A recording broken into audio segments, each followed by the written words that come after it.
পাতার ঘিরে ঘিরে এই একটা দেখছেন, এই একটা, আবার এই একটা ছোট, আবার এই একটা অন্য একটা আগায়, এই একটা, প্রত্যেকটা পাতার ঘুরে ঘুরে এই একটা দেখছেন, এই একটা, প্রত্যেকটা পাতার ঘুরে ঘুরে। এটা হলো হাইব্রিড লাউ। এটা এই প্রিয় ভিউয়ার্স, আসসালামু আলাইকুম। আমি মোহাম্মদ নাইম বিচের পক্ষ থেকে সবাইকে অভিনন্দন ও শুভেচ্ছা।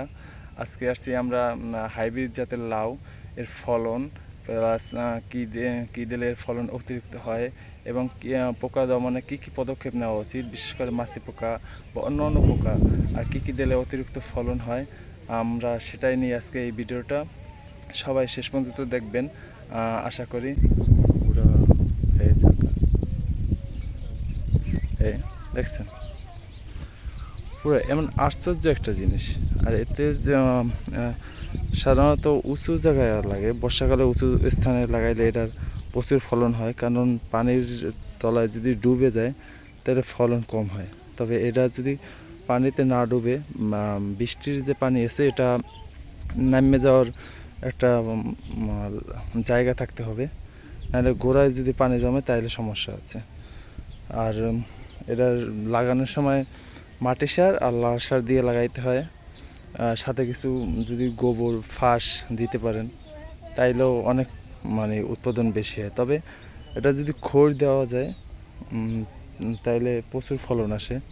খড়ে তো প্রাকৃতিকভাবে এটার উৎপাদন শক্তি বাড়ায়, তবে সার থেকে আমার মনে হয় খড়েই অনেক বেশি হয়। তবে এটা মাছি পোকা দমনে এই যে ফরমন ফাঁদ, এটা ব্যবহার করা দরকার। প্রত্যেকটা জায়গায় ফরমন ফাঁদ আছে। এটা 10টা গাছ বা 15টা গাছ অন্তর একটা ফরমন ফাঁদ ব্যবহার করা উচিত। অন্ততপক্ষে 20 হাত পরিমাণ জায়গা জুড়ে একটা ফরমন ফাঁদ ব্যবহার করছে। অনেক লাভ হয়েছিল, অনেক বিক্রি করছে। এই দেখেন, এই প্রত্যেকটা পাতার গোড়ায় গোড়ায় এই একটা পাতার গোড়ায়, আবার একটা সামনে যে এই একটা দেখছেন, প্রত্যেকটা পাতার গোড়ায় এই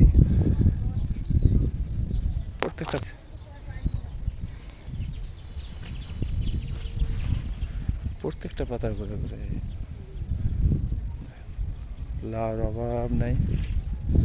অনেক লাউ হয়েছে, অনেক। এই ছোট ছোট অনেক লাউ হয়েছে, অনেক। আল্লাহর রহমতে আপনারা দেখতে পাইতেছেন প্রচুর ফলন, প্রচুর অনেক ফলন হয়েছে। এটাই আছে, একটা আছে, প্রচুর ফলন দেখেন, প্রচুর ফলন, মাশাআল্লাহ অনেক ফলন, অনেক। আমি অনেক অবাক হয়েছি যে এত ফলন ধরে। অবশ্য আমি এর আগে দেশি লাউ রাটি রেখে তারপর রোপণ করতাম, তো ওগুলোর শাক বেশি হইতো, শাক বিক্রি করা যাইতো, তবে এত লাউ হইতো না, এত পরিমাণ লাউ হইতো না। তবে যদি এই হাইব্রিড চারা অবশ্য শাক বিক্রি করলে আবার এত লাউ হয় না, এই কারণে লাউর জন্য এইটাই পারফেক্ট। প্রত্যেকটা পাতার গোড়া করে দেখছেন, প্রত্যেকটা পাতার গোড়া করে লাউর অভাব নেই, প্রত্যেকটা পাতার গোড়ায় গোড়ায় অনেক সুন্দর লাউ হয়েছে। এই দেখেন লাউর ফলন। এটা অবশ্য মাছি পোকা দমনে অবশ্যই ফরমন ফাঁদ ব্যবহার করা হচ্ছে, অবশ্যই। কারণ এসব যেটা উচ্চ ফলনশীল, এতে মাছি পোকা আক্রমণ হয় বেশি। উচ্চ ফলনশীল মাছি পোকা আক্রমণ হওয়ার কারণ হচ্ছে এটা প্রচুর ফলন আসে, প্রচুর ফল হয় এবং প্রচুর পরিমাণে মাছি পোকার আক্রমণ হয়। এই মাছি পোকা আক্রমণ দমনে যখন শুরুতেই এটা লাউ নামে, তখন এই শুরুতেই এটার ফরমন ফাঁদ ব্যবহার করতে হয়। তাহলে মাছি পোকার আক্রমণ তীব্র হয়ে গেলে তাহলে অনেক লস হওয়ার সম্ভাবনা থাকে। এখানে মাছি পোকা দমনে আগে থেকে সতর্ক থাকা উচিত। তবে অন্য অন্য কীটনাশকও দেওয়া উচিত, কারণ আপনার ছত্রাকনাশক ব্যবহার করা উচিত। ছত্রাকের গোড়া পচার সমস্যা থাকে, বিশেষ করে এই বৃষ্টির দিনে গোড়া পচার সম্ভাবনা থাকে। এতে ছত্রাকনাশক ব্যবহার করা উচিত। পাশাপাশি খৈর অবশ্যই ব্যবহার করবেন যদি কেউ লাগান। একটা গাছ বা 3 থেকে 4টা আড়ি যথেষ্ট, 3 থেকে 4টি যথেষ্ট এই একটি পরিবারের জন্য। দেখেন প্রচুর পরিমাণে ফলন হয়েছে, অনেক ফলন হয়েছে।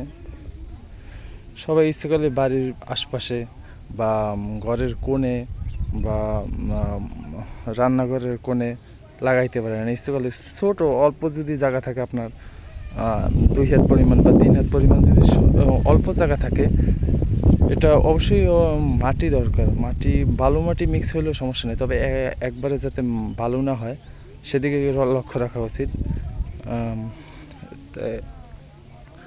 যদি 2-3 হাত মাটি থাকে তাহলে লাগাইতে পারেন সবাই।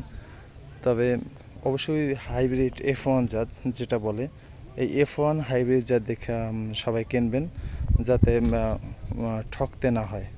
দেখছেন প্রত্যেকটা পরিমাণে কী পরিমাণ ফলন, মাশাআল্লাহ অনেক সুন্দর হয়েছে। হ্যাঁ, অনেক সুন্দর হয়েছে, অনেক সুন্দর হয়েছে, মাশাআল্লাহ। হ্যাঁ, দেখছেন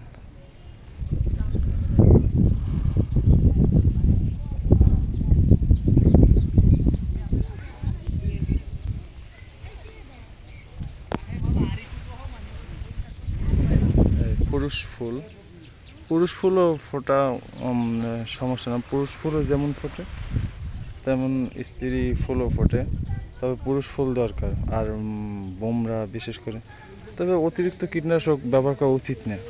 অতিরিক্ত কীটনাশক ব্যবহার করলে হয় কি, মৌমাছি বা বোমরা যে আপনার পরাগায়ন সৃষ্টি করে, এই পরাগায়নটা আর হয় না, কম হয়। এই কারণে ফল অনেক সময় কম হয়, পচে যাওয়ার অন্যতম একটা কারণও এই পরাগায়ন না হওয়া। তবে মাছি পোকা দমনে যদি করতে পারেন তাইলে এই সমস্যাটা আর বেশি হয় না। অবশ্যই মাছি পোকা দমনে করা উচিত। মাছি পোকা দমন করতে অবশ্যই কার্যকরী পদক্ষেপ নেওয়া উচিত। সেই কোম্পানির মার্শাল আছে, বা অন্য একটা লাল তীরের কোম্পানির আছে ডায়না। তো এগুলো প্রত্যেকটা ঘিরে লাউ হয়।